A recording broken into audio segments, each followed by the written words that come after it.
Baiklah teman-teman, semoga dalam keadaan sehat dimanapun teman-teman berada. Hari ini kita akan melakukan verifikasi dan validasi kesiapan TIK di sekolah kita untuk pelaksanaan asesmen. Jadi diharapkan dalam verifikasi ini kita semua bisa melaksanakannya dengan baik dan lancar dan tepat waktu. Selanjutnya kita masuk ke browser. Silakan diketik vervaltik.data dan kemdikbud.go.id. vervaltik.data.kemdikbud.go.id. Ya, perlu kita ketahui bahwa proses verifikasi dan validasi TIK itu dilakukan oleh sekolah dan dinas pendidikan.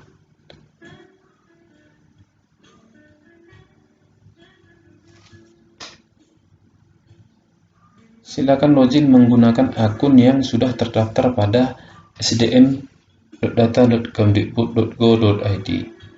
Jadi jika belum memiliki akun, silakan mendaftar juga pada laman sdm.data dan kemdikbud.go.id. Selanjutnya, perlu kita ketahui akun operator sekolah yang sudah terdaftar pada SDM Data dapat mengelola Verval PD, Verval PTK, Verval SP, dan juga Verval TIK. Jadi Verval PD ataupun Verval PTK yang selama ini kita gunakan, itu juga bisa digunakan untuk login di Verval TIK ini. Itu kita langsung login, masukkan username dan password yang sudah terdaftar tersebut. Ya, kita masukkan, pastikan passwordnya sudah terisi dengan benar. Selanjutnya kita login, kita tunggu. Baiklah teman-teman, jika yang sudah berhasil akan masuk ke aplikasi vervaltik.data.kemdikbud.go.id. Di sini ada informasi bahwa dalam proses verifikasi dan validasi kesiapan TIK oleh Satuan Pendidikan dan Dinas Pendidikan. Artinya sekolah melakukan verifikasi dan validasi kesiapan TIK. Selanjutnya Dinas Pendidikan juga akan melakukan verifikasi dan validasi kesiapan TIK berdasarkan usulan dari Satuan Pendidikan. Berdasarkan usulan yang akan kita lakukan pada saat ini. Nah, di sini pastikan bahwa sekolah yang akan kita verifikasi adalah sekolah kita masing-masing. Nah, kita bisa mengklik di atas, pastikan itu adalah nama kita sendiri dan sekolah yang kita kelola. Selanjutnya di sebelah kiri ada menu beranda, ada kesiapan TIK, ada keterangan dan ada panduan. Nah, di sini juga teman-teman bisa mengklik panduan agar untuk mendownload panduan-panduan untuk membantu proses verifikasi kesiapan TIK ini.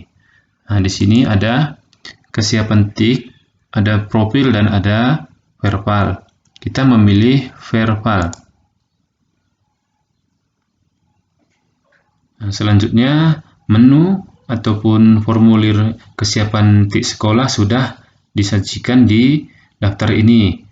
Nah, di sini ada tertulis UNBK tahun sebelumnya. Ini kita abaikan karena ini sudah menurut sistem apakah sekolah kita terlebih dahulu atau sebelumnya melakukan pada saat UNBK menumpang atau tidak, atau sama sekali belum melaksanakan UNBK. Kemudian kepemilikan lab komputer ini perlu kita ketahui ya, dan perlu diisi dengan yang sebenarnya, dan pastikan jumlah lab komputer yang kita isi di sini benar-benar ada dan juga sudah didaftarkan di Dapodik sekolah kita ini. Kemudian jumlah komputer utama ataupun server yang akan digunakan oleh proktor untuk pelaksanaan online ataupun semi online. Jadi pastikan jumlah komputer utama dan servernya terisi dengan benar dan yang masih bisa dipergunakan atau dengan kata lain yang masih bagus. Kemudian jumlah komputer atau laptop sesuai spesifikasi yang menjadi milik sekolah. Artinya bukan hanya yang ada di lab, begitu juga semua komputer yang mungkin ada pada kita sendiri, pada operator, pada tata usaha, ini dimasukkan jumlahnya, tetapi yang sesuai. Begitu juga jumlah komputer atau laptop sesuai spesifikasi yang bukan milik sekolah. Nah, yang dimaksud dengan bukan milik sekolah adalah mungkin laptop ataupun komputer yang bisa dipinjam dari sekolah lain atau dari guru-guru ataupun mungkin dari siswa untuk dipergunakan dalam proses asesmen nantinya. Tetapi perlu kita perhatikan spesifikasi komputer atau laptop baik untuk server maupun untuk klien yang akan kita gunakan dalam asesmen nanti. Adapun spesifikasinya bisa kita lihat di kolom keterangan.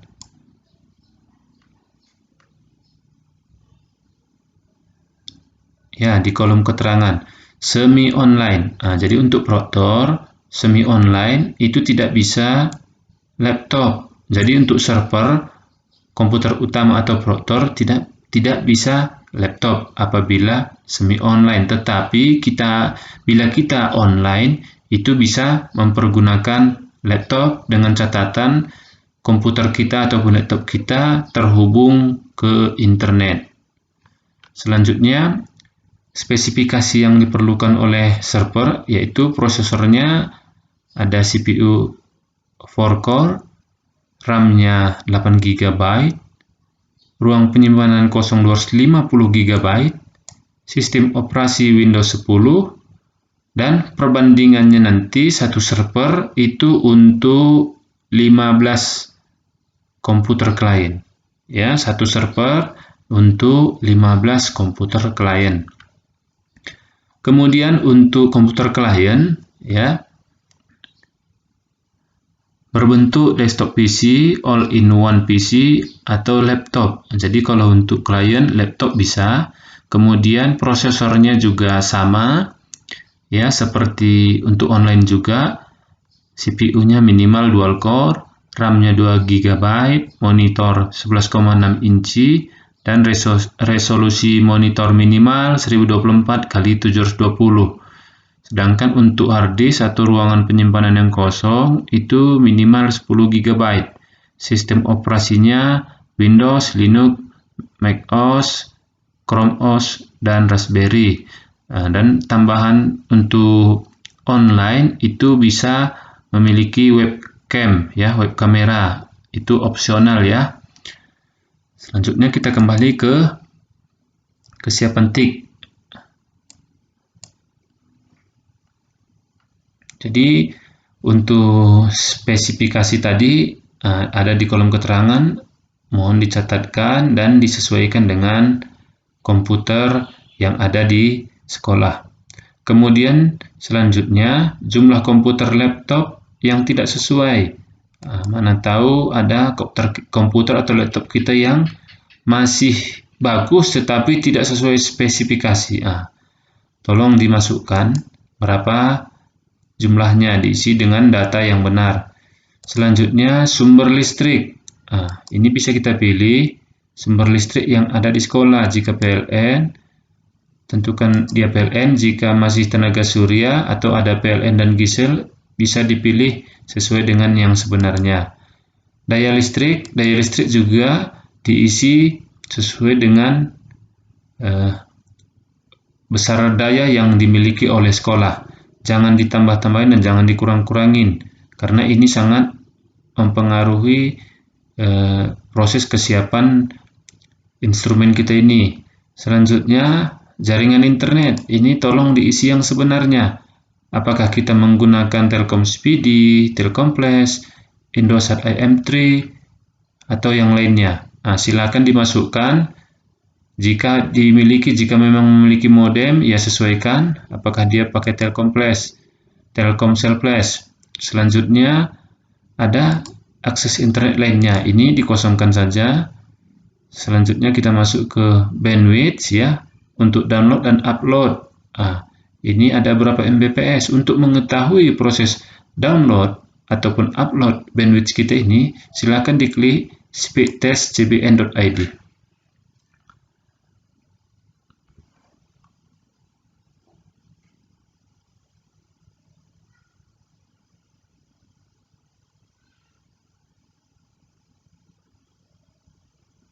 Kita tunggu, proses unduh sedang berjalan.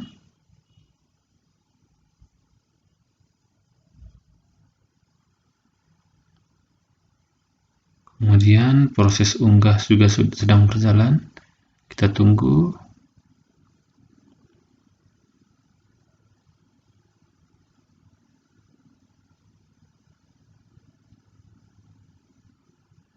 Oke, sudah didapat. Unduh berapanya, unggah berapa. Jika kita masih ragu, kita bisa mengulangi.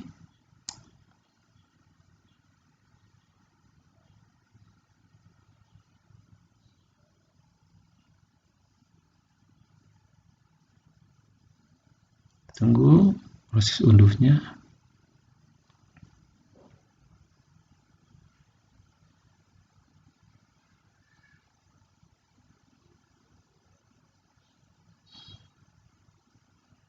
Unduhnya sudah kita temukan, jumlahnya ada 4 Mbps. Untuk unggah, kita tunggu lagi. Jadi sudah kita dapat, unduh ada 4, unggah ada 0,8. Jadi di sini bisa kita lakukan pembulatan pada pengisiannya nanti. Bandwidth-nya kita masukkan 4. Bandwidth-nya kita masukkan 1. Ya, jadi jika bandwidth-nya nanti ada pakai koma, silakan dilakukan pembulatan. Selanjutnya jumlah hub dan switch. Nah, ini jumlah hub dan switch. Tolong dimasukkan ada berapa jumlah hub. Jika ada 2, masukkan 2, ada 3, silakan masukkan 3. Begitu juga jumlah access point, tolong diisikan ada berapa jumlah access point kita. Selanjutnya untuk moda pelaksanaan. Moda pelaksanaan ini ada online dan semi online. Nah, di sini silakan koordinasikan dengan Dinas Pendidikan setempat moda yang akan kita laksanakan. Begitu juga apakah satuan pendidikan Anda bersedia ditumpangi saat penyelenggaraan asesmen nasional, ya atau tidak. Ya, ini juga bisa dikoordinasikan ke Dinas Pendidikan moda pelaksanaan kita. Selanjutnya, jika data-data yang di atas sudah terisi dengan benar, maka di sini kepala sekolah akan mengisi pernyataan. Jadi, jika datanya sudah benar, kepala sekolah bisa mencentang formulir ini dan selanjutnya melakukan simpan data. Silakan disimpan. Nah, bila sudah berhasil tersimpan, maka proses verifikasi validasi kesiapan T kita ini sudah selesai dan selanjutnya akan diverifikasi dan validasi oleh Dinas Pendidikan setempat.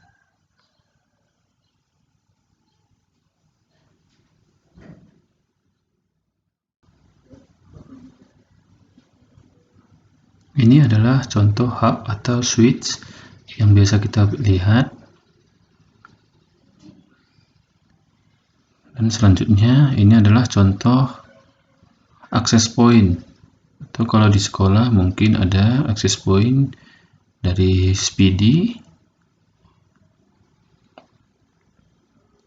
Dan selanjutnya kita akan melihat bagaimana cara cek spesifikasi komputer dan laptop.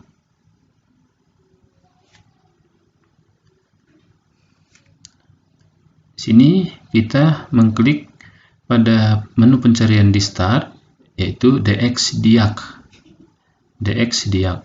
Ketik, lalu akan muncul menu, klik.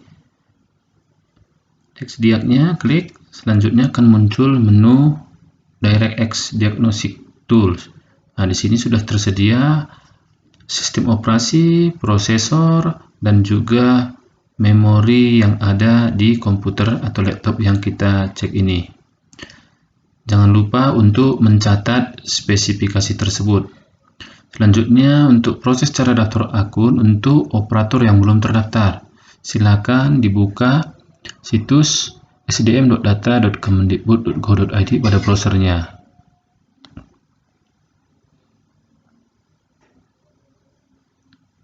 Selanjutnya, setelah dibuka, silakan teman-teman melakukan registrasi anggota. Ya, dipilih registrasi anggota. Pada menu registrasi anggota akan ada pilihan, silakan dipilih operator sekolah. Operator sekolah, dan selanjutnya setelah dipilih operator sekolah, kita akan masuk ke formulir biodata. Silakan diisi dengan lengkap, jangan lupa email pribadi yang aktif, nomor kontak aktif, dan surat tugas sebagai operator dari kepala sekolah. Bila sudah dilakukan registrasi, silakan menghubungi atau mengkoordinasikannya dengan operator kabupaten setempat untuk proses persetujuan akun. Nanti setelah operator kabupaten menyetujuinya, silakan mengklik status pendaftaran dan masukkan email yang kita daftarkan tadi. Apabila sudah setujui, maka akun kita sudah aktif sehingga kita sudah bisa login. Jadi ini dulu video yang bisa kami sampaikan. Semoga bermanfaat dan semoga bisa membantu teman-teman dalam bekerja. Terima kasih.